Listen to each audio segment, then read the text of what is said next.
That's as big as it can be, right? Let's show how the close brush.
You know, people,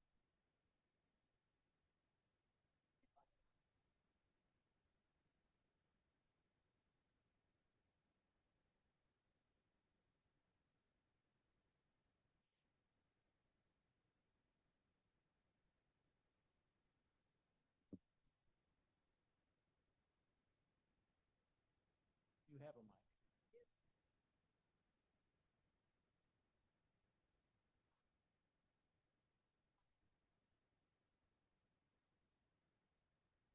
I got both.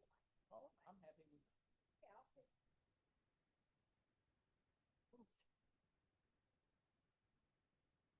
Not ready? Not ready? Hold on. Good afternoon. I guess we'll go ahead and get started. Thank you for coming.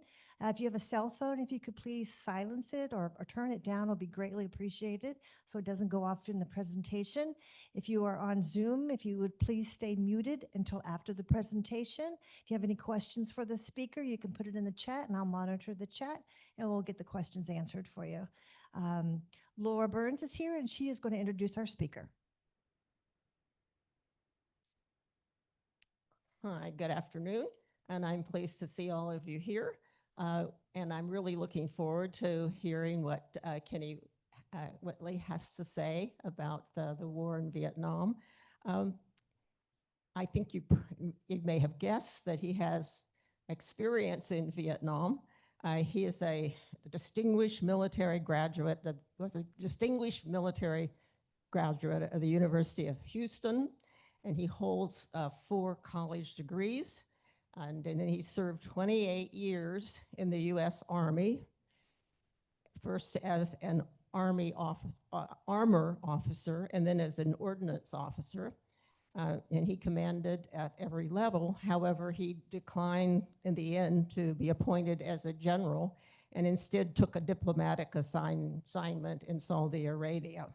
His presentation today describes his experience as an armored reconnaissance platoon leader, 1st Infantry Division in Vietnam. It focuses on the life of soldiers during his command, but without description of combat, which is the typical focus that we get about in movies and about the war. His presentation also includes a little bit about his own battleground injury in the war. Just tell you a little bit about his personal life very briefly. But he's been married for 56 years, and he is married to Penny, who's here, and they have 3 children, 9 grandchildren, and 2 grandchildren and a 3rd one on the way. And they live Penny and Kenny live in Oak Hammock, and they're neighbors of mine right on the same floor. So I'm going to stop there, Kenny, and let you do the rest. Okay. Thanks, Laura. So how's this working now? Can you old guys hear it back there? Yeah, all right. Oh, yeah, you too. Well, I'm Ken Whitley, and one of the points I want to make to start out is this is my own memory, or lack thereof. It's been half a century, and I'm doing pretty good to remember why I went to the refrigerator. So it's just my memory of things, and if it doesn't match yours, that's probably why. So I was, when I got out of the University of Houston, I went to Fort Knox and was trained as an armored officer.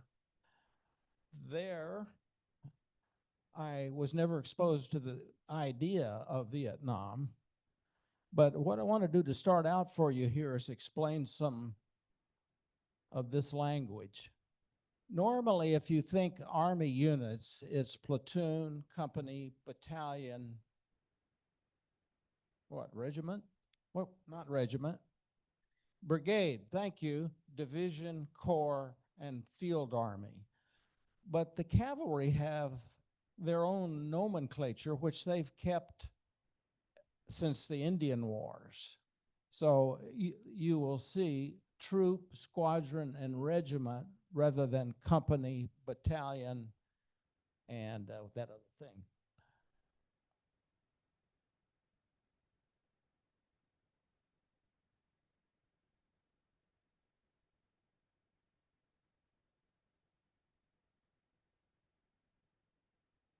When I got there, and before I got knee deep, I saw stuff that early on led me to believe or wonder why I was there. The cow. I was sitting watching a perimeter, and coming down the dirt road was a cow like that one, pulling a trailer like that one, and on it was a bunch of kindling wood. Well, the right wheel was wobbling all over the place, and I kept watching, and pretty soon the wheel fell off the wagon. And the old guy on the wagon jumped down, picked up a stick, and beat that cow to its knees. And anyway, it was one of those where am I moments. Vespa riders like those, on the worst day, I don't smell good, it's hot as heck, and I'm sitting on top of an armored cav vehicle, I'll show you in a minute, and going by is a guy my age with a pretty girl on the back of the scooter, and I'm thinking, I'm 10,000 miles to come here, and he can't do anything. He's got a hottie on the back of his bike, and he's going off on a picnic or something, and that wasn't right. And I was told early on I would not and should not expect to live more than 6 months in this job. And when I describe it, you'll understand. The quarter horse calf, has been around a long time, and this is some of their track record. They did not deploy in World War II. They guarded the borders, which, I don't know, maybe they still are, but it's been around a long time. Cavalry generally, if you define it as warriors mounted on horses, you can go back to the Crusades, which I sort of took a shot at there. The upper middle one was and still is probably considered the best cavalry there ever was, and that was the native Indians. The Brits, of course, Gunga Din and all that.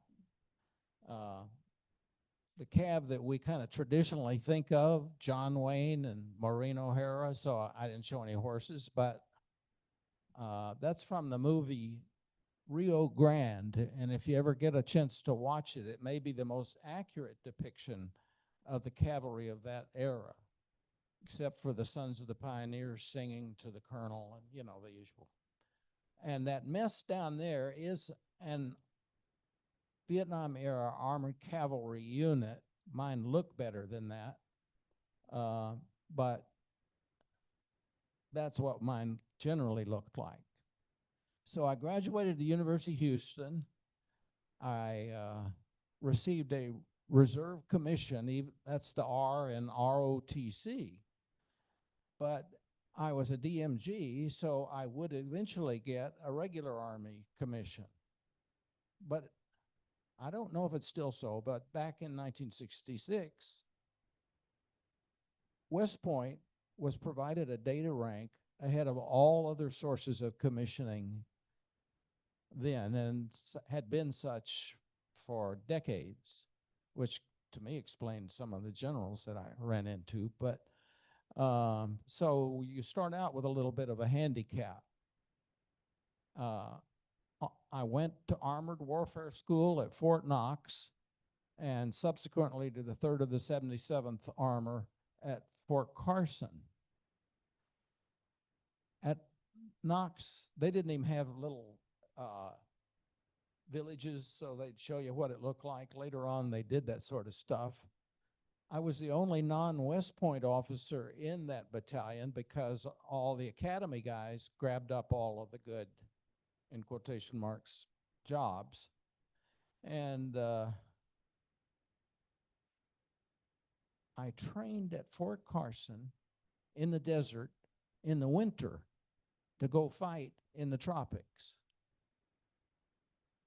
You've been in the Army. It makes sense then.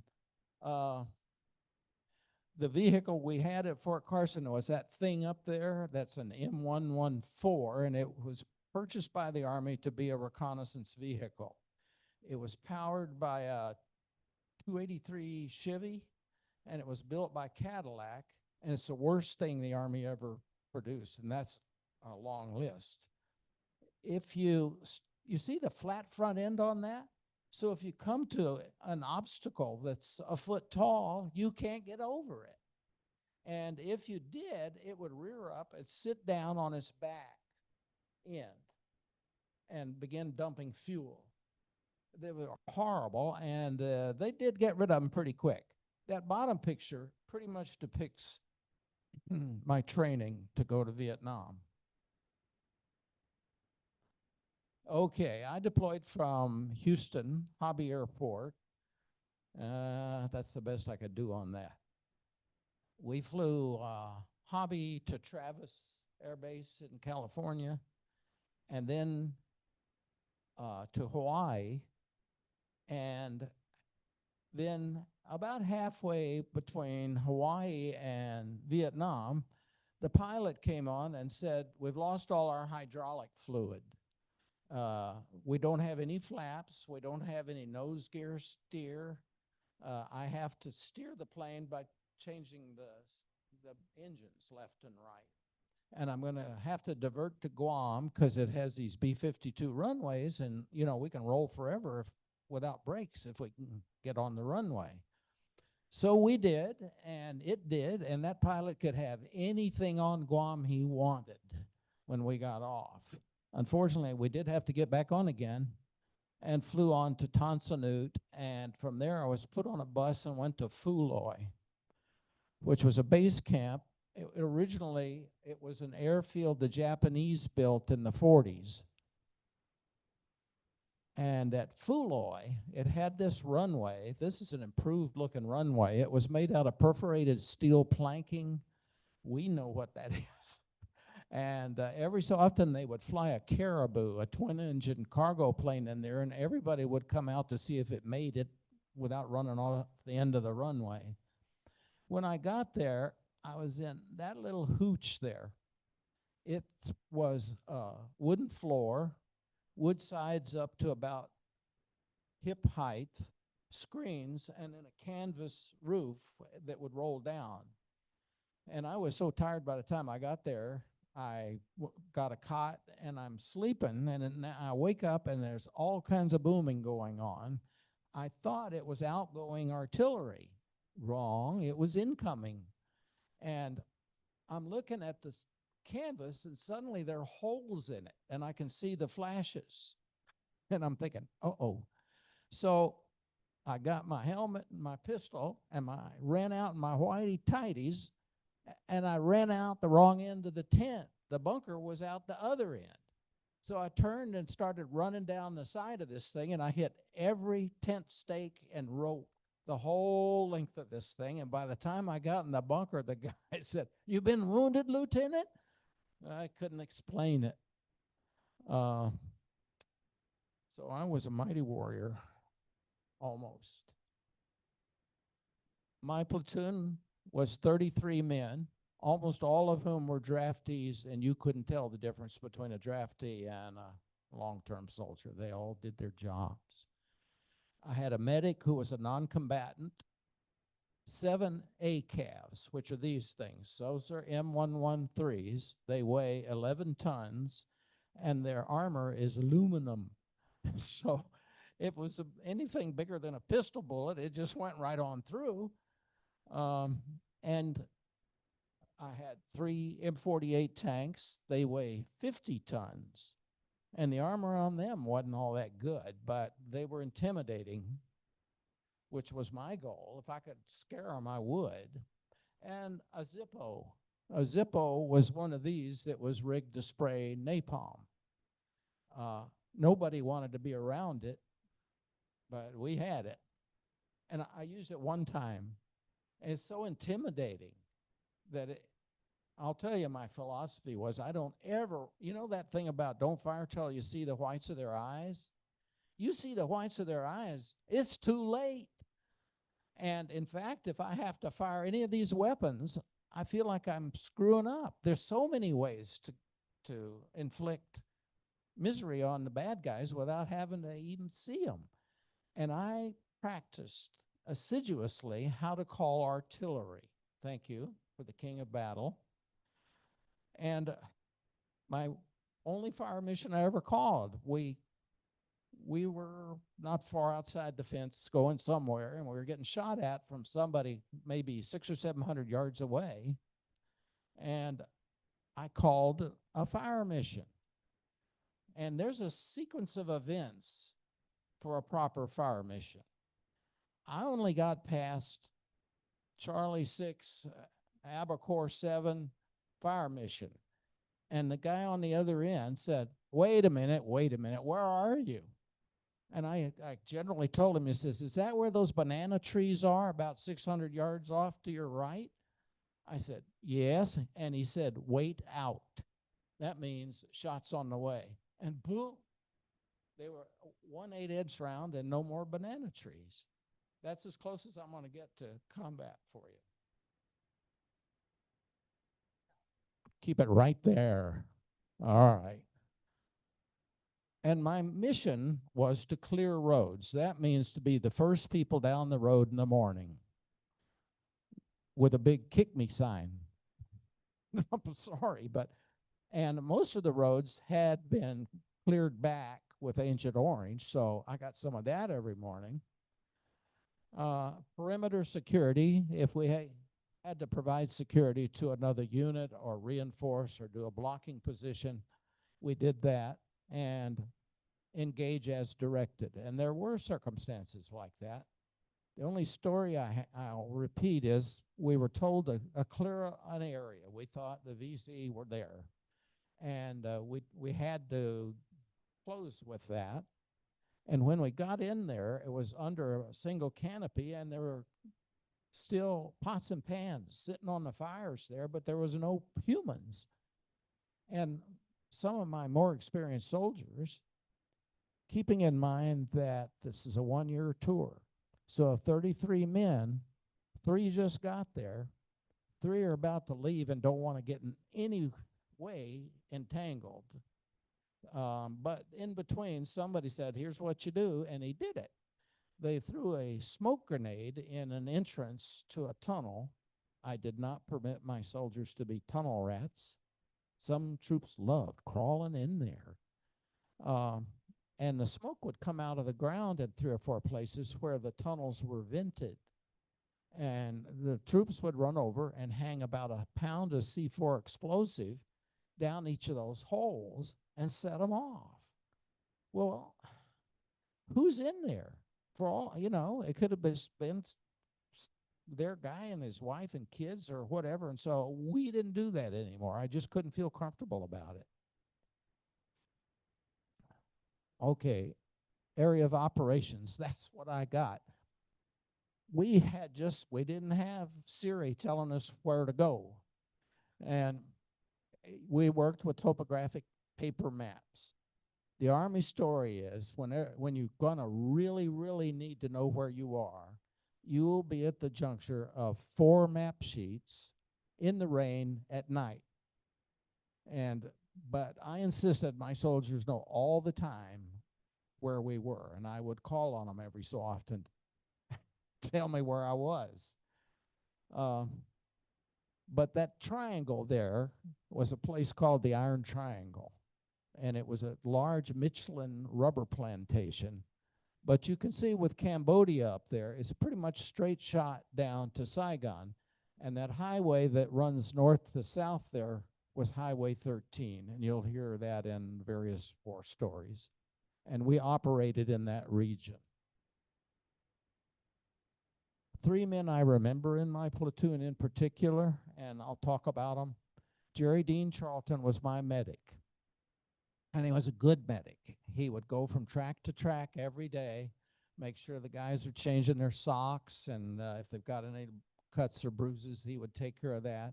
He'd administer the anti-malaria tablets, chloroquine, primaquine, or something like that, which I don't know how it affected them, but it gave me diarrhea.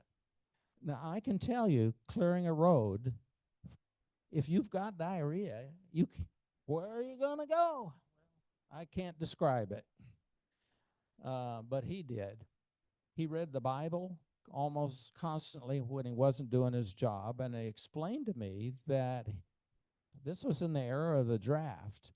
His draft board told him, he told him his religious beliefs, that given those, they could assign him a conscientious objector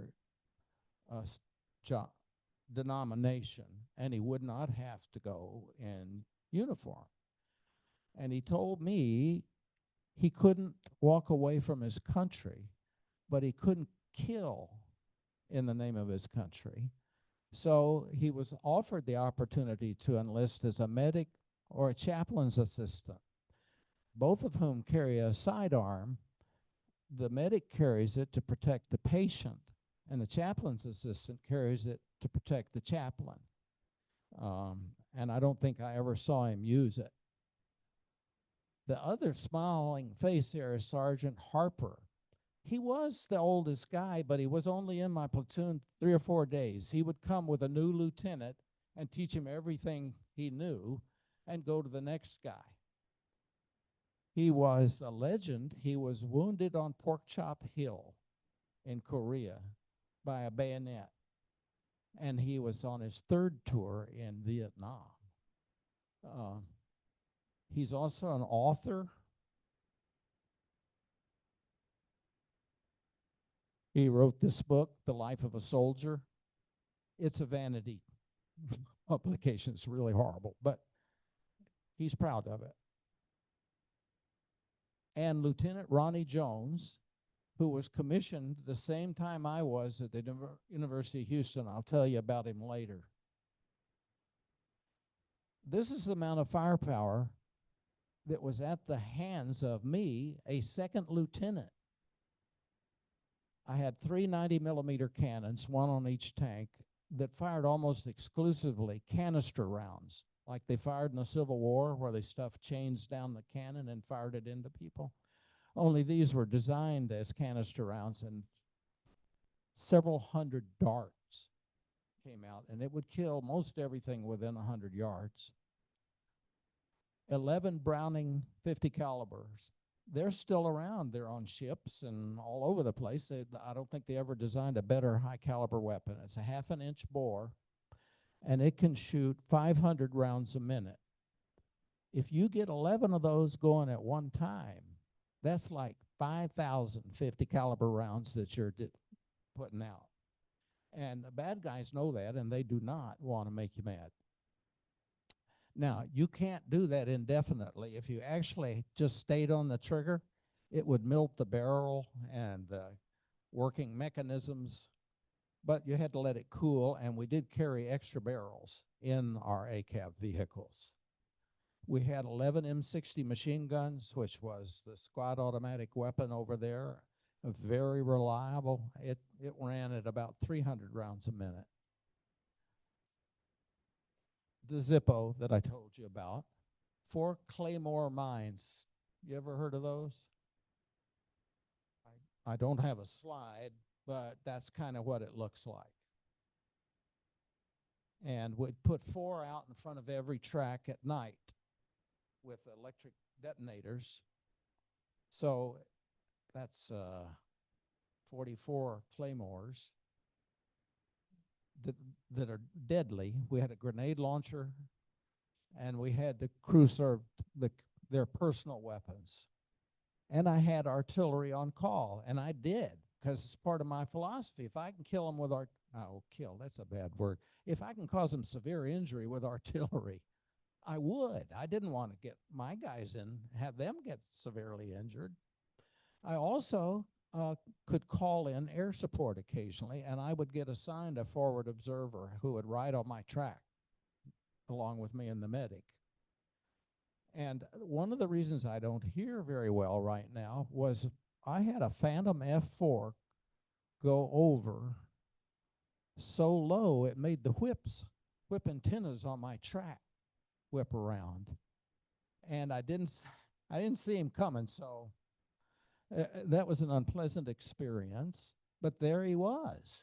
Another way to get the bad guys without having to do it yourself. That's what my platoon looked like in real life. The 3 tanks in the foreground, 50 tons apiece, 90-millimeter cannon. Now it's the M1A1 with 110 millimeter, I think, and the ACAVs. My armored cavalry vehicle had 3 antennas, just in case somebody wanted to know who the platoon leader was if he saw you going down the road, because you had to have one to talk to your platoon, one to talk to your next higher headquarters, and one to talk to the artillery, for instance. And every so often we'd stand down because these things need a little work. The M48 was powered by an AVDS 1790 cubic inch engine to pull those 50 tons around. And the ACAVs were powered by a 6V53 Detroit diesel. That's a good, it's a model, but it's the best example I could find of the ACAV. Pretty good little vehicle. They would swim. They were amphibious. This vane here that flipped forward would break the bow wave. The tracks would propel it in the water, assuming you left the back hatch shut. And there's the 50 cal, and the M60 would be back there. There's still tens of thousands of these in use. The IDF uses it in Israel, and you'll find a lot of Asian countries still have them.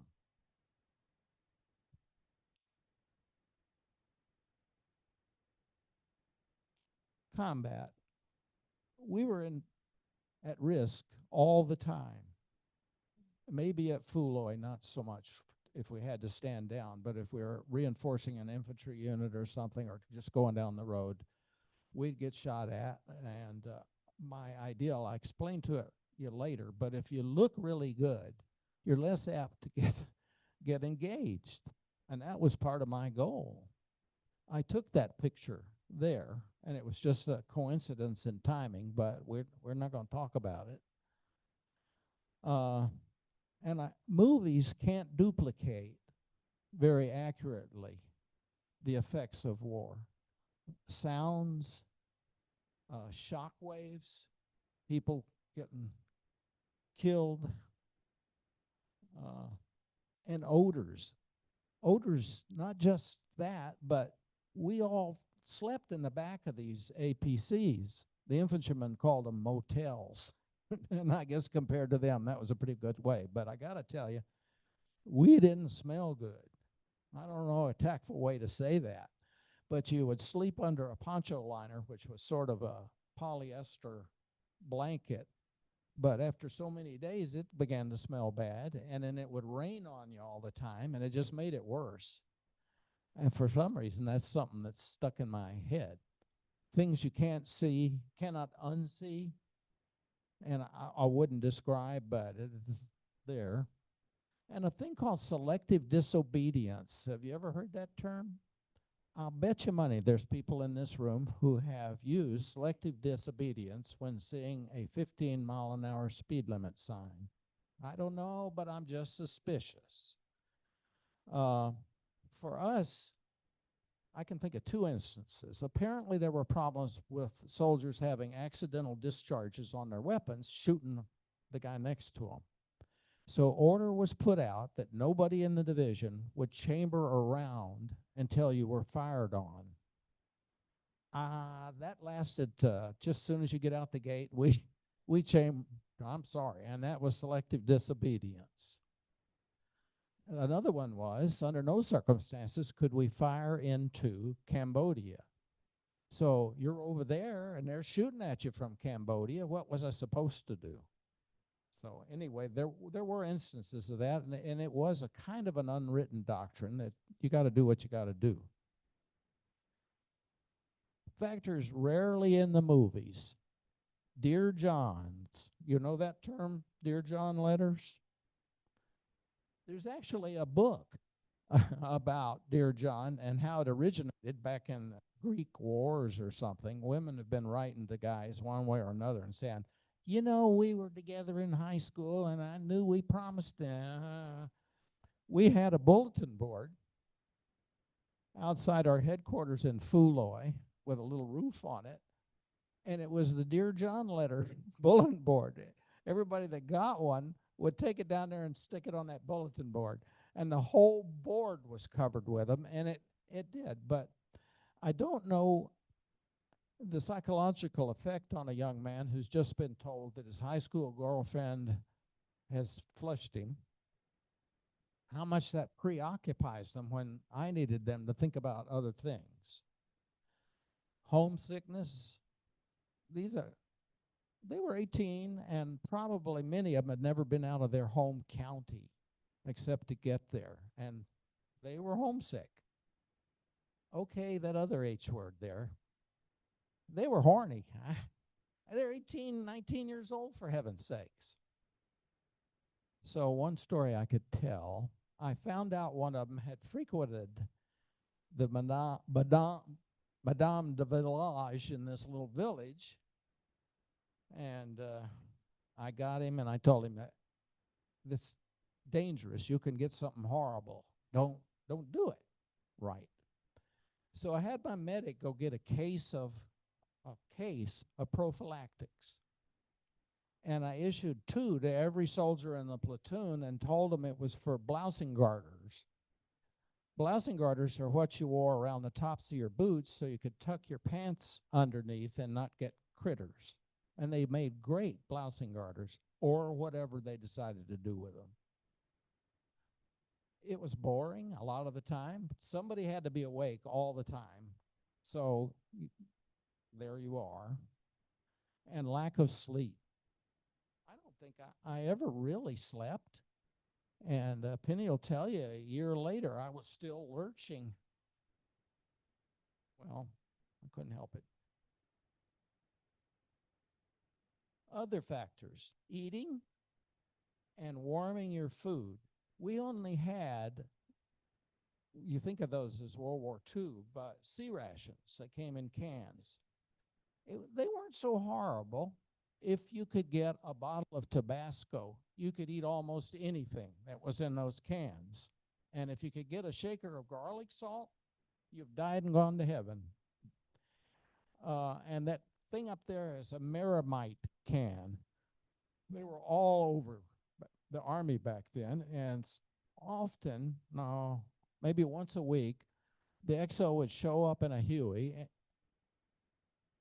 and he would kick out a block of ice, which was nice to have, and he would deliver several Meramite cans. Often they contained sausage gravy, sometimes called SOS.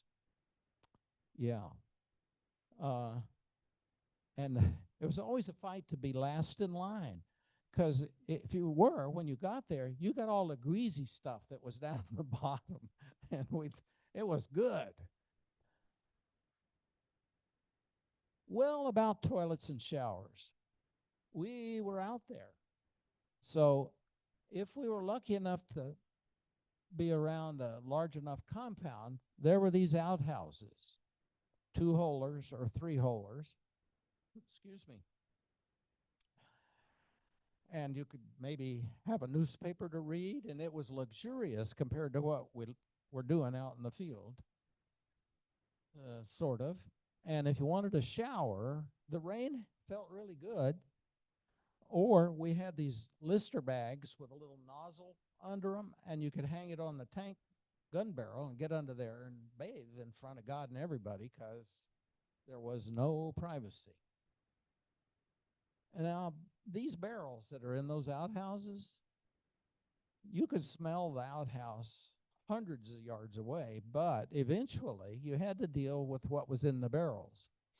And usually some poor Vietnamese guy that's under contract would drag them out and put kerosene in there, and they'd burn forever and just don't be downwind. But that was just one of those realities. It was tropical. I took that picture of a typical dwelling then. I'll come back to that. You ever heard of a tree leech? I didn't know there was such a thing. But if you bump into a tree in the edge of a jungle, occasionally they would just rain down on you. Little leeches about that big. Well, that was a rough discovery. It rained every day. That was a good thing and a bad thing. But yes, there were snakes. There was a snake that was called a 1.5 steps. And if it bit you, that's about how far you'd go, 1.5 steps. Well, there were these vines that if you brush up against them, they would curl. And if you're moving around in the night and one of those does that, many a prolonged firefight has started thinking 1.5 steps was there. Okay, USO shows. You've seen Bob Hope and Sophia Loren and Anne Margaret and all these A-grade stars. We didn't. But one of the units we were with, an engineer unit, had a USO show come around. And they were from South Korea. And they were singing Lolling on the Liver. And the troops just could, and I don't think they knew what the troops were laughing at. But you can see what the troops were seeing, and no donuts. There were donut dollies. I heard rumors of them. Pleasures. One is the sundry pack down on the left. About every 3 weeks, the XO would kick out a huge cardboard box filled with sundries, smoking supplies, hygiene, shaving gear, candy bars, and paperbacks. I read Hawaii, and it came out of one of those boxes. We were happy to see them. The other was the kids. The troops just loved them. And I took those 3 pictures. One of them was one of my track commanders who couldn't resist, and he got down with these boys and was going through their geography book and showing them where we came from and everything. I'm sure they didn't understand one another, but he loved it. The one there of the fishermen, what I'd point out is they're barefooted, and yet 2 of them are carrying school books, and they're going to go to school. And the little pair up there, they're so cute, and they are. And Penny got a new computer the other day from Dell, and on it said, made in Vietnam. And it occurred to me, they probably made it. And I hope so. A typical day starts the evening before. EENT is end of evening nautical twilight, and we had a chart that told us what time that was. It is that time when the sun is 12 degrees below the horizon. And technically, the Muslims use it for when to do the morning prayer, when they could tell the difference between a white thread and a black thread. We know that because there was a tower right outside our window in Riyadh. We'd review our posture. Where are we? Because it's going to be dark in a minute. Have you checked your fields of fire and got your claymores out, all that sort of thing. I met with the track commanders, talked about what they wanted to talk about. We did a map orientation, hopefully not at the juncture of 4 map sheets. And we laid out our mission for the next. We would rise at the beginning of morning nautical twilight, same definition, different horizon. Eat, start the engines, do a radio check because the frequencies changed regularly. And so we had to be sure we were all on the right one. And then we go to work. And we did that every day, except when we went to Fuloy to stand down. That's not us, but I got that picture because I wanted it. Those guys are tired, except this guy. What is he thinking about? Well, anyway, the rest of those guys, and they're generally young.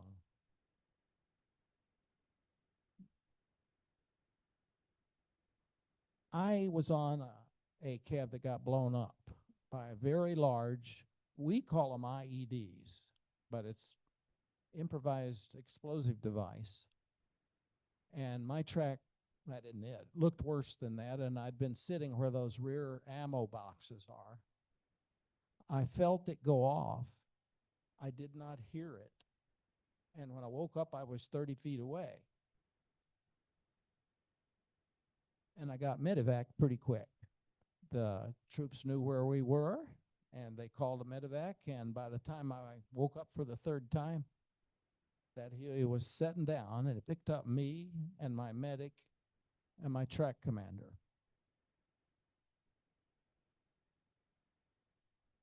This is me going home.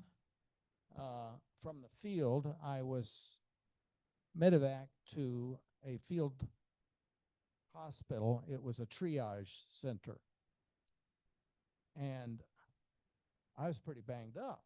I'd gotten sandblasted on one side and mangled up because I hit the ground too hard, I guess. So I woke up, and the stretcher I was on was sitting between 2 sawhorses, and over on the one next to me was my medic. And talk about unsee. I look over, and they had sawed up his side and were reaching in to massage his heart. But he had taken shrapnel under his chin and out the top.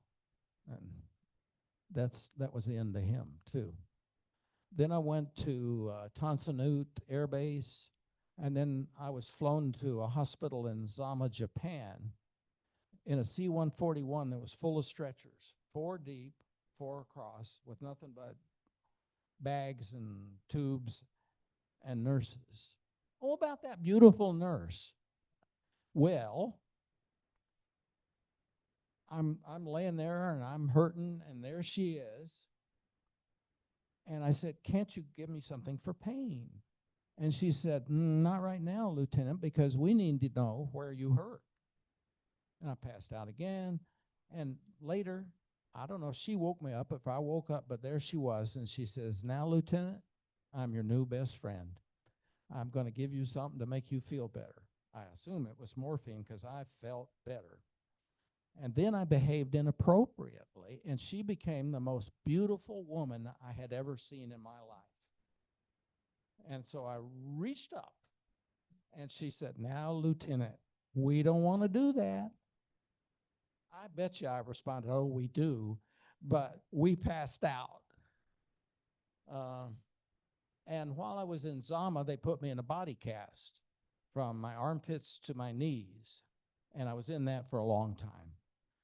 Eventually, I ended up at Noble Army Hospital at Fort Hood, and when I was sawed out of it, I was doing pretty good, and I went on convalescent leave at my parents' house, and then I went to Aberdeen Proving Ground. Decided ordnance was a much better branch than armor, and the best thing about that is if I hadn't been blown up, I'd have never met Penny. But I did.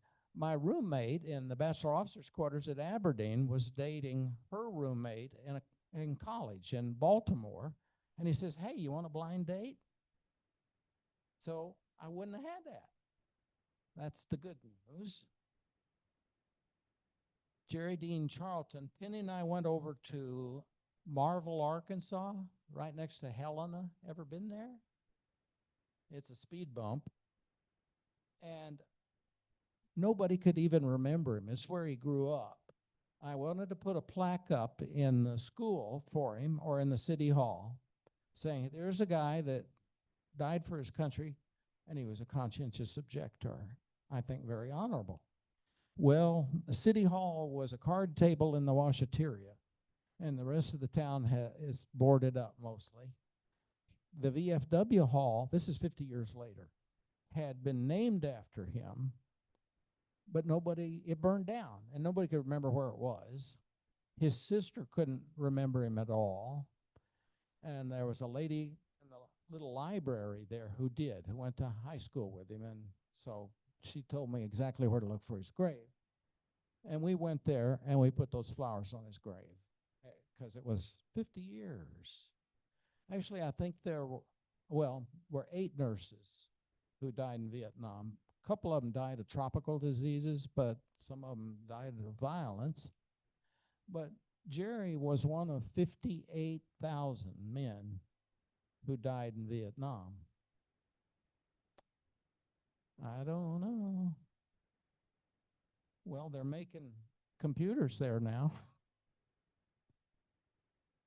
So it comes down to this expression, dulce et decorum est pro patria mori, which translates, "It's sweet and proper to die for your country."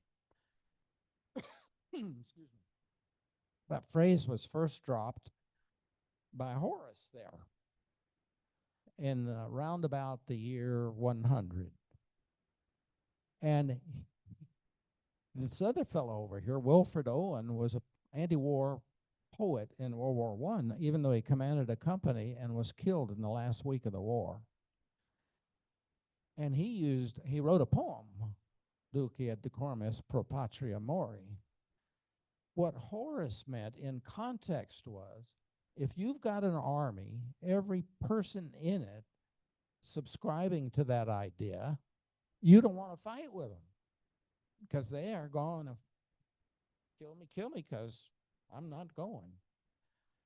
Well, Wilfred called it in his poem that old lie. His poem describes people dying of gas in World War I and says, if you could have seen that, you would not ever have said the old lie. And I wonder on which side of that fence. I don't know that it's necessarily, you could be on both sides, I guess, but I thought that was, I still wonder. That is what today's armored cavalry looks like. That is a command sergeant major and a sergeant E5. She is probably a track commander of a tank. And I love them. That's why I did everything I could to stay in troop units.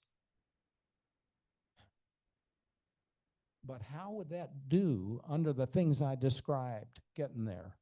No bathrooms, no showers, get diarrhea too bad, and I'm sure they found a way to work around it. Later in life, I commanded a battalion in the 2nd Armored Division, which was one of the few first maneuver units that had women in them. And that took some adjusting particularly for the old sergeants.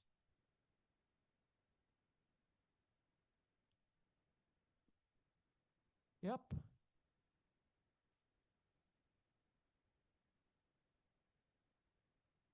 Any questions?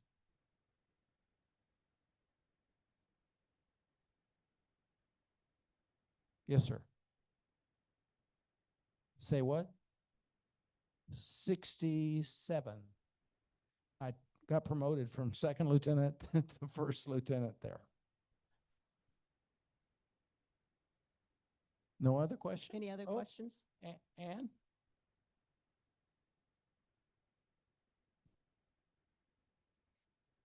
Kenny knows this comment is coming because I talked to him about it the other day, but I graduated with my bachelor's in nursing in '72, and when they first trusted me enough to work on a floor at night with very few other resources around, one of my assistants was a man who had been recently discharged as a Navy corpsman, and he was the biggest help I think I ever had as a nurse. A Navy corpsman. Yes.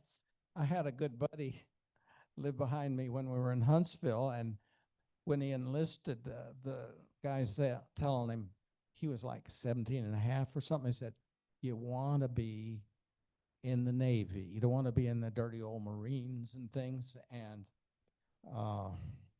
you'll eat well, the ships have wonderful food, and we'll train you as a corpsman.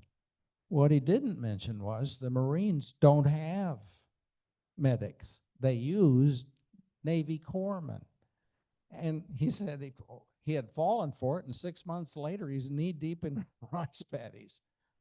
Well, Do we have any more stories out of the back row there? any more questions?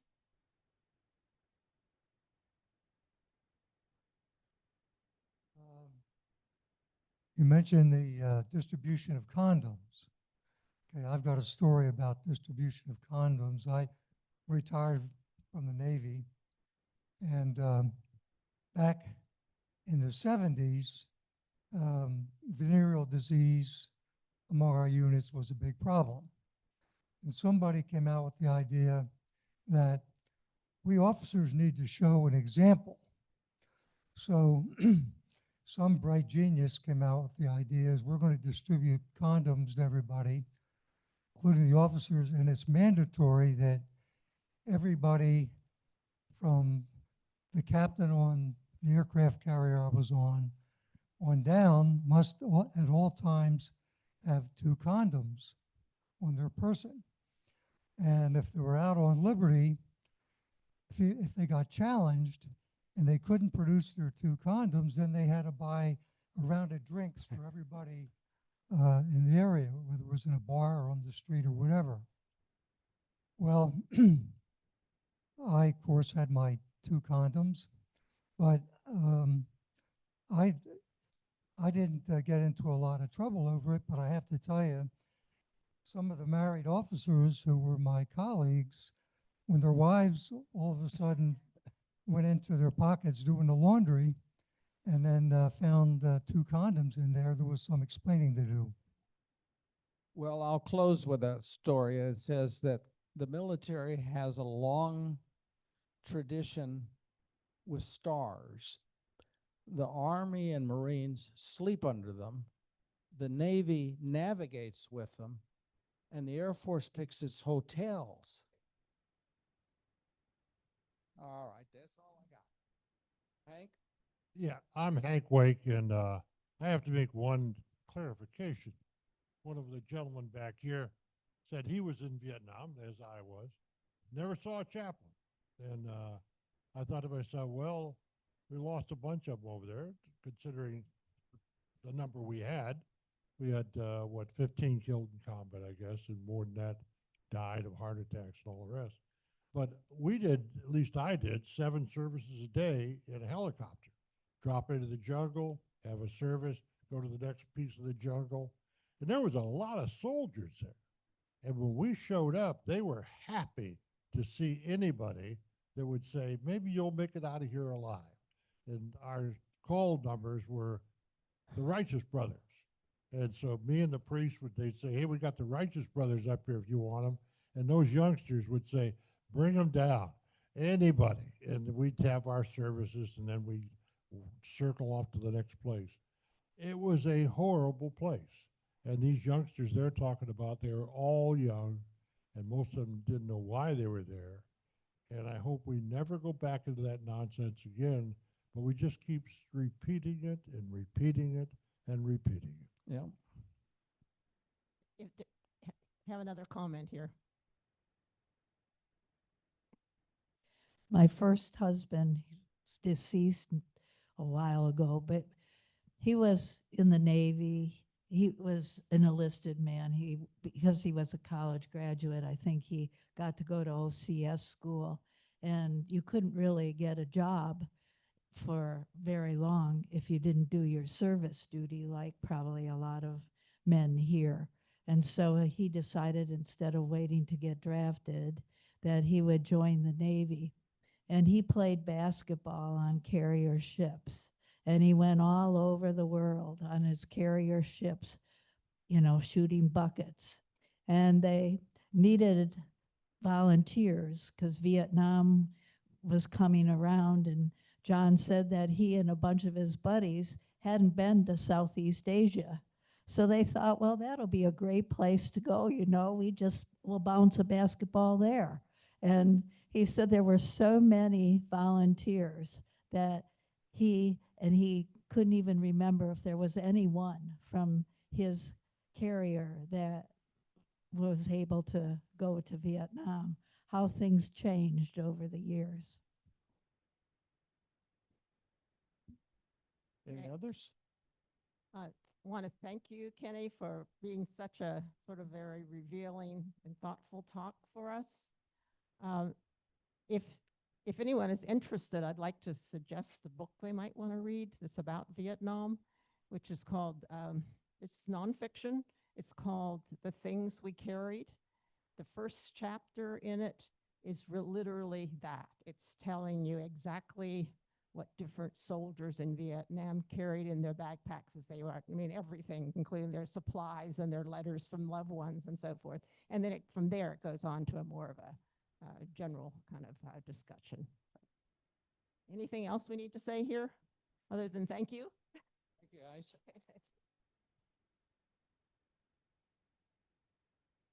And thank you. You kept me afloat there.